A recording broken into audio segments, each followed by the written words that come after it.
Alors que la future méga prison située à Arronne est prévue depuis plusieurs années, eh bien tout ne semble pas encore prêt pour accueillir les 1200 détenus à l'automne et en particulier les femmes. Bonjour Camille Payot.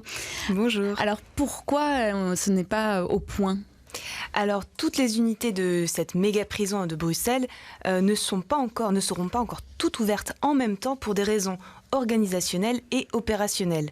Alors, c'est ce que nous explique ce matin la chercheuse et présidente de la commission de surveillance de la prison de Forêt-Birkendal, Olivia Nederland. On l'écoute. Il n'y a pas encore assez de personnel pénitentiaire qui a été recruté pour la prison de Arronne.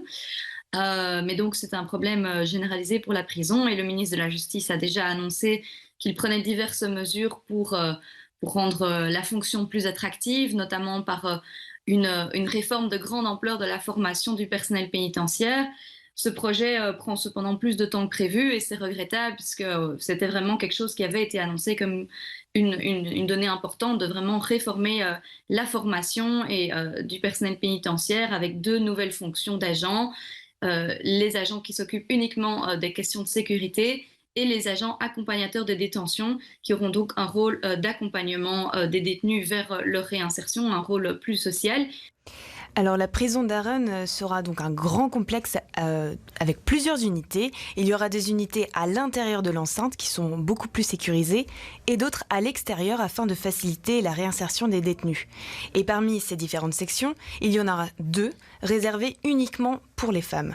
Donc l'une sera à l'intérieur et l'autre à l'extérieur. C'est ce qu'on peut considérer un petit peu comme une prison ouverte.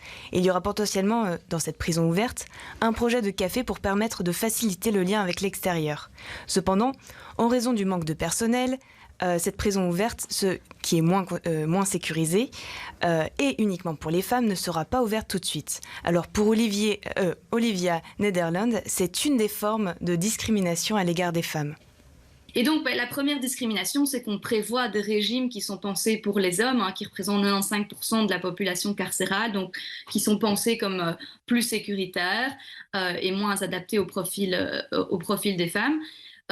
Les profils des femmes détenues, c'est aussi qu'elles présentent plus souvent des troubles psychologiques, elles ont des parcours de vie très compliqués à ce niveau-là et du coup on voit à la prison de Arronne aussi que toutes les structures psychiatriques qui vont être mises en place sont réservées a priori aux hommes.